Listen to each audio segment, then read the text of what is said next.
ছাত্র জনতার গণঅভ্যুত্থানে আওয়ামী লীগ সরকার পতনের বর্ষপূর্তি আজ। 1 বছর আগে এই দিনে শেখ হাসিনা পালিয়ে যাওয়ার যে ভিডিও দেখা যায়, তারপরও 30 মিনিটের মতো দেশের মাটিতেই ছিলেন তিনি। কেবল শেখ রেহানা নয়, সঙ্গে করে নিয়ে যান ববিসহ আরও 3 জনকে। তৎকালীন বঙ্গবন্ধু ঘাঁটি থেকে উড়াল দেওয়ার ঠিক আগ মুহূর্তে শেখ হাসিনার সাথে দেখা করেছিলেন তারেক সিদ্দিকী সহ গুরুত্বপূর্ণ কয়েকজন। তাদের বহনকারী ফ্লাইটের মুভমেন্টেও কোনো ভিআইপি নিরাপত্তা ছিল না। হাসিনার সেফ এক্সিট এতটাই সাধারণভাবে করা হয় যা খুনাক্ষরেও আঁচ করতে পারেনি এয়ার মুভমেন্টে কর্মরতরাও। কিভাবে, কোন পথে, কাদের হাত ধরে দেশ ছাড়তে পেরেছিলেন শেখ হাসিনা? সহকর্মী আহমেদ রেজাকের সাথে নিয়ে উত্তর খুঁজেছেন আখলাকুস সাফা। ম্যাগিও ঠিক আমার মতোই কোয়ালিটিতে কোনো ছাড় দেয় না। 7টি দেশের সেরা খামার থেকে আসে ম্যাগি নুডলসের ময়দা। মা হিসেবে এটাই আমার জন্য গিফট। শেখ হাসিনার দেশ ছেড়ে যাওয়ার এই ভিডিও ফুটেজটি দেখেছেন সবাই। অনেকেই বলেন এটি শেখ হাসিনার পলায়নের ফুটেজ, আসলে কিন্তু তা নয়।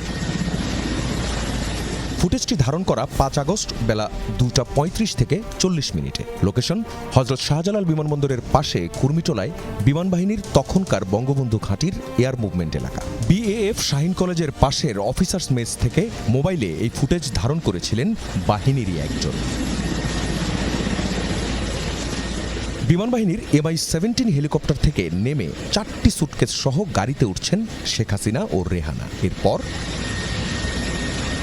গাড়িতে করে যে এয়ার মুভমেন্টের ভিভিআইপি রুমে 20 মিনিট অবস্থান করেন তারা। কি হয়েছে এই 20 মিনিটে? কেনই বা সেখানে অবস্থান? জানা যায় শেষ মুহূর্তে কারো জন্য অপেক্ষা করছিলেন দুই বোন। এরই মধ্যে এয়ার মুভমেন্ট এলাকায় একে একে 4টি গাড়ি প্রবেশ করতে দেখা যায়। প্রথম গাড়িটিতে ছিলেন শেখ হাসিনার সামরিক উপদেষ্টা তারেক সিদ্দিক। নিজের পরিচয় দিয়ে গাড়িবহর সহ ঢোকেন এয়ার মুভমেন্টের ভিভিআইপি জোনে। মূলত আরও 3 জনের জন্যই ছিল হাসিনা রেহানার সে অপেক্ষা। রেহানার ছেলে ববিসহ আরও 2 জন ছিলেন তারেক সিদ্দিকের ওই গাড়িবহরে। ততক্ষণে স্ট্যান্ড বাই বিমান বাহিনীর C-130 জুলিয়েট হারকিউলিস। তখন গণভবনে ঢুকে পড়েছে বিক্ষুব্ধ ছাত্র জনতার ঢল। এরই মধ্যে সংক্ষিপ্ত সাক্ষাৎ শেষে তড়িঘড়ি করে C-130-তে ওঠেন শেখ হাসিনা সহ 5 জন, সাথে SSF-এর 1 জন ও ক্রু।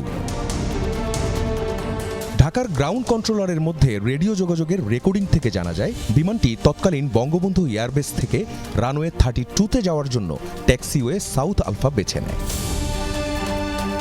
ঠিক বেলা 3:09 মিনিটে ভারতের উদ্দেশ্যে টেক অফ করে বিমানটি। ফ্লাইট প্রোগ্রেস স্ক্রিপ্ট থেকে জানা যায় ঢাকা থেকে টেক অফ করার সময় ট্রেনিং মিশন হিসেবে উড্ডয়ন করে বিমানটি। যতক্ষণ বাংলাদেশের আকাশে ছিল ততক্ষণ ট্রান্সপন্ডার ছিল বন্ধ। Emirates 583, just want to know which departure we can expect. বিমানের ককপিট ও ঢাকার এয়ার ট্রাফিক কন্ট্রোলের মধ্যে রেডিও যোগাযোগের এই রেকর্ডিংয়ে জানা যায় হাসিনাকে বহনকারী ফ্লাইটটিকে স্কোয়াক কোড দেওয়া হয়েছিল AJXS 1431। ঢাকা ইটিসির রাডার মনিটরের স্ক্রিন গ্র্যাব দেখায় ফ্লাইট AJXS 1431 ভারতীয় আকাশসীমায় প্রবেশের কিছুক্ষণ আগে তার ট্রান্সপন্ডার চালু করে। ঢাকা থেকে দিল্লির ফ্লাইটগুলো রাজশাহীর উপর দিয়ে যায়, কিন্তু এই ফ্লাইটটি গিয়েছে যশোরের উপর দিয়ে। এক্ষেত্রে বাংলাদেশের আকাশসীমায় 10 থেকে 15 মিনিট কম থাকতে হয়েছে। বিমানটি কলকাতার আকাশসীমার ওয়ে পয়েন্টে পৌঁছানোর পর ট্রান্সপন্ডার ও স্বয়ংক্রিয় জিও লোকেটর চালু করে। এরপর থেকেই রাডারে দৃশ্যমান হয় বিমানটি, তার আগে পর্যন্ত নয়। পরে সেটি ভারতের রাজধানী দিল্লি থেকে 30 কিলোমিটার দূরে গাজিয়াবাদের হিন্দন বিমান ঘাঁটিতে অবতরণ করে।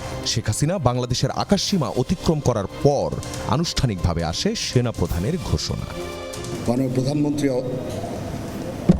পদত্যাগ করেছেন এবং এখন একটা ইন্টারিম গভর্নমেন্ট ফর্ম করে আমরা আমাদের কার্যক্রম পরিচালনা করব। তারও আগে দুপুর 2:30টায় SSF সদস্যরা গণভবন থেকে শেখ হাসিনা ও রেহানাকে চীন মৈত্রী সম্মেলন কেন্দ্রের পাশের এই জায়গাটিতে নিয়ে যায়। সেখানে ইটের স্তূপের পাশে অপেক্ষায় ছিল বিমান বাহিনীর MI-17 হেলিকপ্টারটি। 5 আগস্ট ভোর গণভবনকে কেন্দ্র করে সর্বোচ্চ নিরাপত্তা। পুরো এলাকায় শুনশান নীরবতা। ব্রডব্যান্ড, মোবাইল ডাটা ভোর থেকে হঠাৎই পাওয়া যাচ্ছিল না কোনো কানেকশন। ওদিকে সকাল থেকে লং মার্চ টু ঢাকা পালনে জনতার ঢল ঢাকামুখী মহাসড়কে।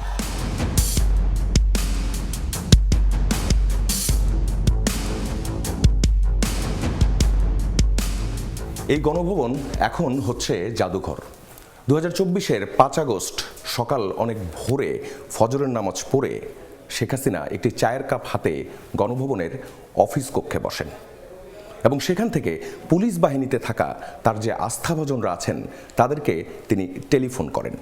আমরা এরই মধ্যে জানি কারা ছিলেন তার আস্থাভাজন এবং তখন তারা শেখ হাসিনাকে যে বার্তাটি দেন, তারা বলেন কড়া নিরাপত্তায় ঢেকে ফেলা হয়েছে পুরো গণভবন এলাকা এবং কেউ ঢুকতেই পারবে না এই গণভবনে, এমনকি একটি পিঁপড়াও না।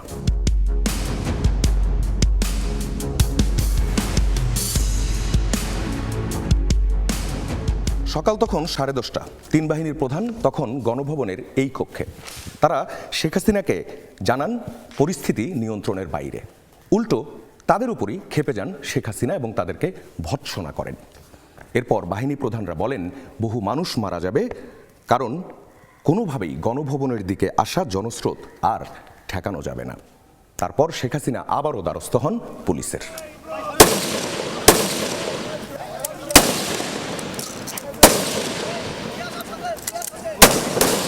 তখনও সক্রিয় পুলিশের কমান্ড সেন্টার। সেখান থেকে মাঠ পর্যায়ে গুলি চালানোর নির্দেশ দেওয়া হচ্ছিল। সকালের মধ্যেই মৃতের সংখ্যা ছাড়ায় 100-রও বেশি। চানখারপুল, যাত্রাবাড়ি, আশুলিয়া, সাভার, উত্তরায় চলে নির্বিচারে মানুষ হত্যা।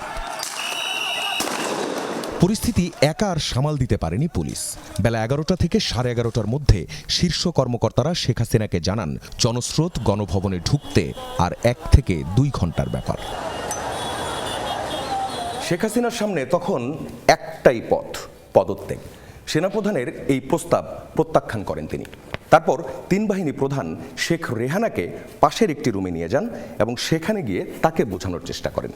শেখ রেহানা শেখ হাসিনাকে বোঝানোর চেষ্টা করে ব্যর্থ হন। তারপর 3 বাহিনী প্রধান ফোন করেন সজীব ওয়াজেদ জয়ের কাছে।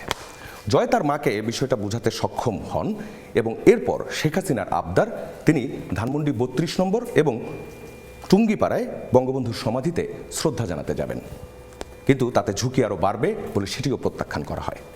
এরপর তিনি সংক্ষিপ্ত একটি ভাষণ দিতে চাইলেন, যেটি জাতির উদ্দেশ্যে ভাষণ। সেই ভাষণও প্রত্যাখ্যান করা হয়, কারণ তখন তাকে জানানো হয় গণভবনের দিকে আসা যে জনস্রোত তা আর মাত্র 45 থেকে 50 মিনিটের দূরত্বে। গণভবনে 2 ঘন্টার সেই উত্তপ্ত বিতর্কের পর শেষমেশ দুপুর 12:30টার কিছু পর পদত্যাগপত্রে স্বাক্ষর করেন শেখ হাসিনা। না, তিনি নিজে তা নিয়ে বঙ্গভবন যাননি। এখান থেকেই সেই পদত্যাগপত্রটি পাঠানো হয়েছিল রাষ্ট্রপতির কাছে।